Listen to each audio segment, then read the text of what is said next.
Hi, hello friends. Welcome to T Academy. Let's continue the power system MCQs. The questions are from the ASC, GATE, and PSU examinations, and CL Wadhwa backside bits here. Okay, so in my previous video of this series, I had given 30 questions and I discussed the answers for that questions. And let's continue the remaining 30 questions to 60 questions in this video, and the remaining question will be in the part 3. So this is the second part of this power system MCQs. Okay, so let's continue the series of questions here. Okay, now the first question here on the screen is: the load frequency control is achieved by properly matching the individual machines. Friends, one more request here, so please ignore the spellings mistakes. Okay, load frequency control is achieved by properly matching the individual machines. So it is going to be by matching the options are reactive power, the generated voltage, turbine inputs, turbine and generator ratings. So the answer here is it is matching the turbine inputs here. Okay, load frequency. Why? Because they are going to control the speed. As you know, the relationship here, ns is equal to 120 f by p. Okay, so C is the right answer for this question. Next question here, as you can see, the load frequency controllers are carried out with a dash controller. That means in a power system, you need to, in order to control the load frequency, that means in order to control the speed, which type of controllers we are adopting here? The answer for this, proportional integral derivative. That is, the answer is D here. Okay, so P for proportional, I for integral, and D for derivative, but the answer here it is PID. Next one, 33rd question. A plant has a maximum demand of 15 megawatts. Okay, numerical problem. The load factor is about 50% and the plant capacity factor is about 40%. What is the reserve dash? So here I'll just give a hint for this question. I'm not going to discuss in detail about the solutions here. I'll just give the hint for this question here. Okay, now here, what is the load factor? So load factor is nothing but it is nothing but it's ratio of average demand by maximum demand. So in the given data, maximum demand is given, load factor is given. Okay, so from this what you can find is, you can find easily the average demand. So how much average demand you will get? So average demand from this you will get it as, so AD is equal to 7.5 megawatts, you will get it. Okay, so it is in the option, but what they asked to find the reserve capacity. So reserve capacity or reserve is nothing but installed capacity minus maximum demand. So in order to find the installed capacity, what's the formula here we have? So installed capacity is equal to average demand by plant capacity factor. So plant capacity factor I'm saying. So average demand, you know, 7.5 divided by plant capacity factor is how much? Okay, it is 40%, 0.4. So 7.5 divided by 0.4, you will get it as 75 by 4. Now just substitute the IC value and MD value. So what will you get? 75 minus 4, 75 divided by 4 minus maximum demand is how much? It is 15. So if you solve this, you will get the answer as 3.75. So answer for this question is, it is 3.75. So hope you will understand the question here. Okay, so try to solve on your own, you will get the answer. Okay, next question here. The economics of power plant is greatly influenced by economic aspects of power system. In the economic aspects of power system, we will study about the load factor, utilization factor, unit capacity and type of load. So the economics can be affected by all these four factors here, that is load factor, utilization factor, unit capacity and type of load. So answer for the 34th question is, it is A here. Okay, next one. The incremental cost characteristics of a two generators delivers 200 megawatts. Now the given as dfn by dp1 is equal to, make it correction here, 2.0 here friends, 2.0 plus 0.01 p1 plus df2 by dp2 is equal to 1.6 plus 0.02 p2. Okay, so for economic operation, what is the p1 and p2 values? So I will give the hint here. First is, let us consider the p1 plus p2. You will get it as how much?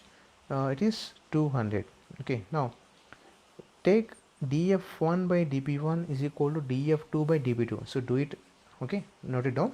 df1 by dp1 is equal to df2 by dp2, that is equal to 2.0 plus 0.01 p1, which is equal to 1.6 plus 0.02. I'm repeating, 2.0 plus 0.01 p1, okay, written, which is equal to 1.6 plus 0.02. So if you equal this, then you will get an equation in terms of p1 and p2.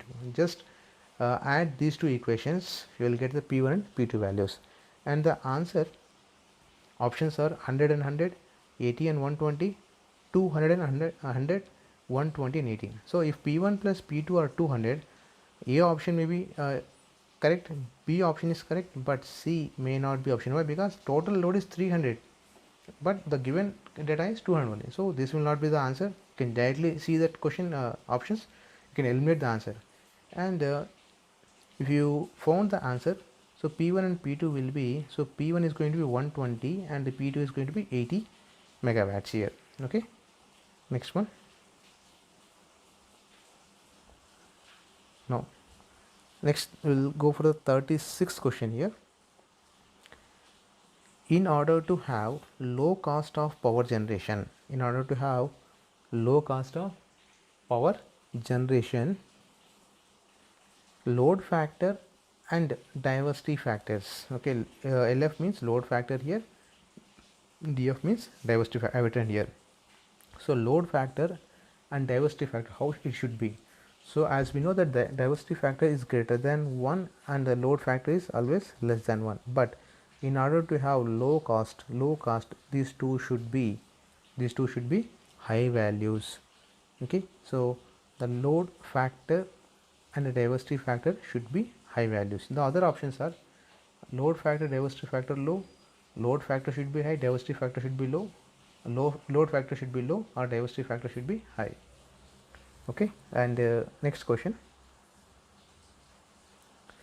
For a 15 bus power system with a 3 voltage controlled bus, the size of the Jacobian matrix is. It's a very important, friends, because most of the examinations they will focus on this type of question only. So the answer for this question is 2n minus m minus 2. So what else are n's are here? N is nothing but total number of buses. So this value is n and this value is going to be m. Just substitute here. So 2 into 15, 30. 13 minus 3, how much? 30 minus 3, 27. 27 minus 2 is 25. So size of the Jacobian matrix will be, so 2n minus m minus 2. So answer here is D. Okay, D is the right answer. Next one. Next question. So this is also important one from the load flow studies. The Y bus matrix of a 100 bus interconnected system with a 90% sparse. Hence the number of transmission lines in the system must be. Okay, so in the system must be. So I will directly tell the formula without going to the concept here. The number of transmission lines will be equal to n square into 1 minus x minus n divided by 2 here. So what is the n? So I'll just tell here, n is nothing but how much? 100. So substitute n as 100 and x value as 0.9. So everything will be, so you will get it as 900 by 2. So answer is 450. So the A option matches with the answer here. Okay, so the answer is A is the right option here. Next one. The load flow studies involves solving the simultaneous dash equations. So I'm repeating the question here again. The load flow studies involve solving simultaneous dash equations. So they are linear algebraic, non-linear algebraic, linear differential, non-linear differential. The load flow studies equations involves the non-linear algebraic equations. Okay, if you take any voltage or current values, you will see the sigma notation. Sigma is equal to 1 to n y p k, like that the formula is there. Okay, if you study the node flow studies by using node and Abson method or Gauss-Seidel method, you will observe the equations here. Okay, so this question is also asked in a previous transco paper. Okay, next one. Normally Z bus matrix is a dash matrix, so there are two questions are there from this. What is Y bus matrix, what is Z bus matrix? So Z bus matrix is always it is a full matrix. If they ask about what is the Y bus matrix, so Y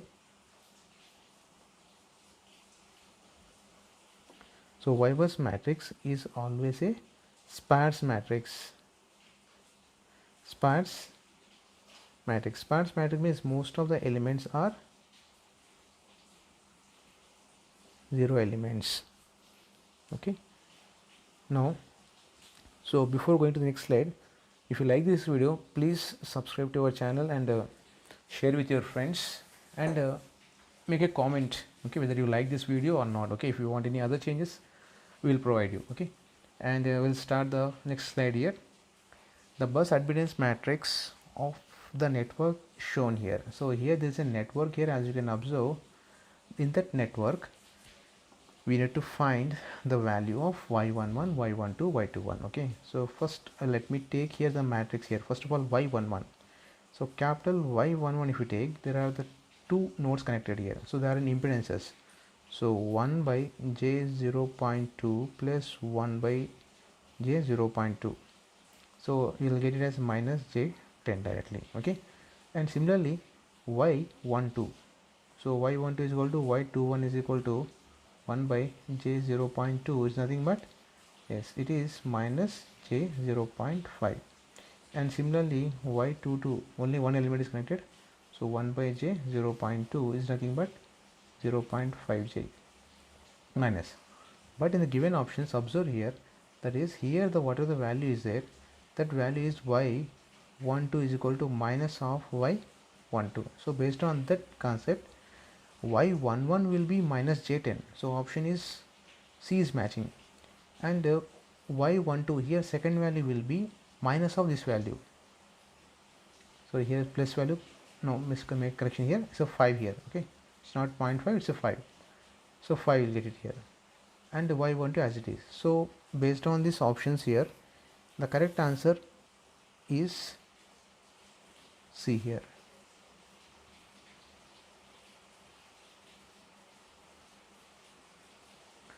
Next one.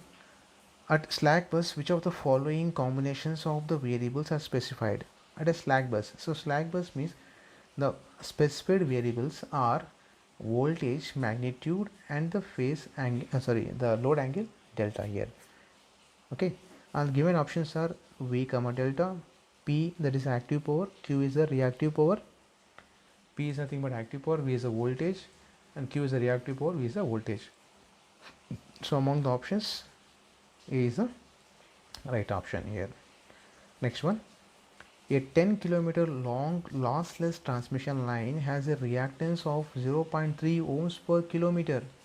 Okay, they given a reactance here. Okay, and negligible shunt capacitance. That means if they say negligible shunt capacitance, means you can say it as a STL, that is short transmission line, and the value of ABCDs. Already we studied that A value will be 1. So among the options you can see, you can eliminate the D option. Why? Because A is always 1. B is nothing but having units of ohms. Okay, ohms per length here, but the given 0.3 ohm per kilometer, how many kilometers? 10 kilometers. So 0.3 into 10, how much? 3.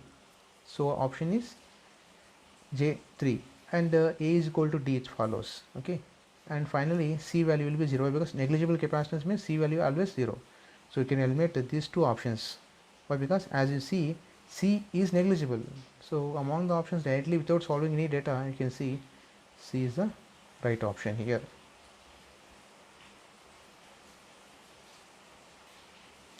Next one. Which of the following sets of three-phase transformer connection with the zero sequence currents be absent in the transformer windings. Okay, so in order to flow the zero sequence currents, there should be a grounding. Okay, so grounding is possible only in case of star connection. Okay, special case delta with tertiary winding. But here in the given options, only the given star and delta. The first one is for primary is a star with the ground, and secondary is only star. Primary is star with the grounding here, and secondary is delta. Primary with is star, secondary is star with grounding, and the last option is primary is a star, secondary is delta here. Okay, so among these following connections, D is the right option. Why? Because if there is no grounding in the star connection, so the currents will not flow. Delta, okay, obviously no grounding means it will not flow here. So except this option, all the other options having a ground connections, so you can eliminate this. Next one, when a LG fault occurs, the current in faulted phase is 100 amperes. The zero sequence current will be, okay, when a LG fault occurs, the current in the faulted phase is 100 amperes. Okay, 100 amperes current is given. So how much they given? Fault current is 100 amperes. The zero sequence current will be, okay, remember the relationship, fault current in any ground fault, it is 3 times that of I naught here. So based on this, okay, the zero sequence current I naught is equal to the fault current divided by 3, which is nothing but 100 by 3 amperes. So 100 by 3 means 33.3 amperes is the correct option here. Next one, the per unit impedance of a synchronous machine is 0.242 per unit values. If the base voltage is increased by 1.1 times, the per unit value will be, okay, so the per unit impedance of a synchronous machine is 0.242. If the PB is increased by 1.1 times, the per unit value will be, okay, so the answer is simple here.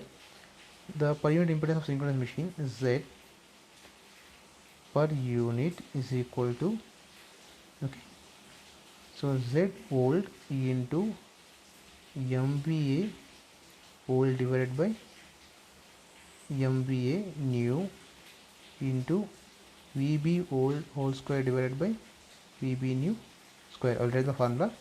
Z per unit new is equal to Z naught old value into MVA new divided by MVA old into VB naught square by VB old square by VB new square. Okay, sir. So here they are asking new per unit value. Z per unit new is equal to Z naught value 0.242. Right here 0.242. I'll write it down. So into MVA is same, so they're going to cancel. So into 1 divided by 1.1 whole square. If you solve this, you will get the answer as D as 0.2. Okay. So we'll move to the next question here. Okay, right. If the positive, negative, zero sequence reactances of an element of a system are 0.3, 0.3, 0.9 respectively, then the system element will be A.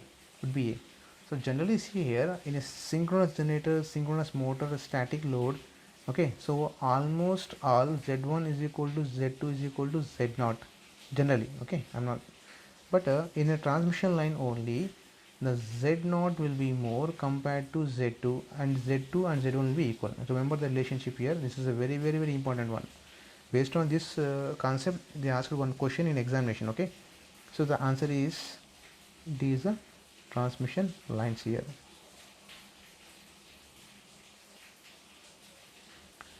Four alternators, I'm repeating, 4 alternators, each rated 5 MVA 11 kV with 20% reactances working in parallel.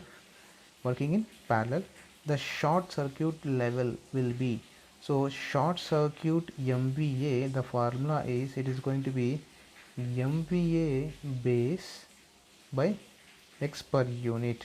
So when the 4 alternators are operating parallel, so X per unit value will be, so 20% by 4, it is going to be 5%. Just substitute here X per unit as a 5%, and the MVA base is 5. So 5 MVA divided by 5% means 5 by 100. So simply we'll get it as what? 100 MVA. Answer is 100.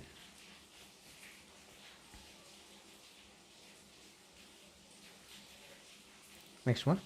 A three-phase transformer having a zero sequence impedance Z0 has zero sequence network shown here. This is zero sequence network here. As you can see, zero sequence network is there. In the zero sequence network, the connections of this winding will be, so if you see here, there is a connection here, switching connection here is a star grounded with a delta, star grounded with delta. So the options star grounded with delta is the correct option here. Next one, 50th question here. A 4 kVA 400 watt 200 single phase transformer has a resistance as 0.02 per unit and X is equal to 0.06 per unit. Its actual resistance and reactance refer to the HV side of the transformer are respectively in dash ohms here. Okay, so first what we will do is we will find the base values here. Okay, so to find the base value, let me consider RB. RB is equal to XB. Both are base values only. XB is equal to, so V base square divided by S base. So what is the V base square? So V base is how much? Voltage base level of HV reference side means 400 into 400 divided by S base is 4000. How much you will get here? It is 40. Just multiply here. Now X value and R value you want. So X new value or X actual value, X actual is equal to, it is X per unit into, okay, X base. So how much here? X per unit is 0.06 into 40.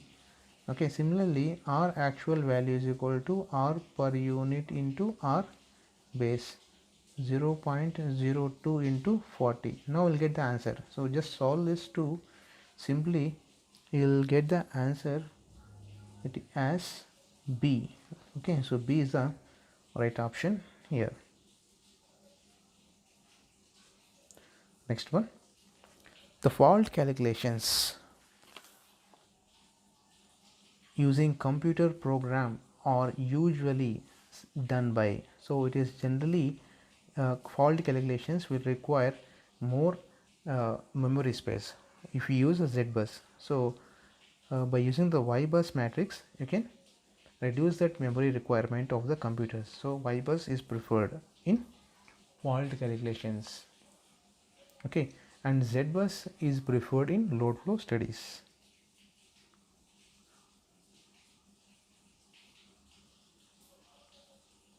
Next one, the zero sequence current of a generator for a LG fault is J 2.4 per unit. Then the current through the neutral during the fault is, repeat the question here, the zero sequence currents of a generator for a LG fault is J 2.4 per unit. The current through the neutral during the fault is, okay, the current during the fault during the in the neutral is going to be, so it is 3 times that of I. Okay, so I not here. Okay, so that is going to be 3 into I naught means J 2.4, it is nothing but J 7.2. so answer you C is the right option, and the option A is 2.4, B is 0.8 and C is 0.24. And the next question, the line currents of a three-phase supply are IR is equal to J3 plus J5, IY is equal to 2 plus J2 and IB is equal to -2 minus JA. The zero sequence current will be, okay, I will write the formula here. Zero sequence current I naught is equal to 1 by 3 times that of IR plus IY plus IB. So add these three currents and divided by 3, you will get the answer as 1 plus J2. So A is the right answer here. Next one, if all sequence voltages at the fault point in a system are equal, okay, and they are not zero, they are equal, then the fault is, okay, so what type of fault it is? If they are equal, then the fault is going to be, the options are three-phase faults, LG fault, LL fault, double L to ground fault here. So answer is double L to ground fault. If all the sequence voltage at the fault point in the system are same, they are in parallel.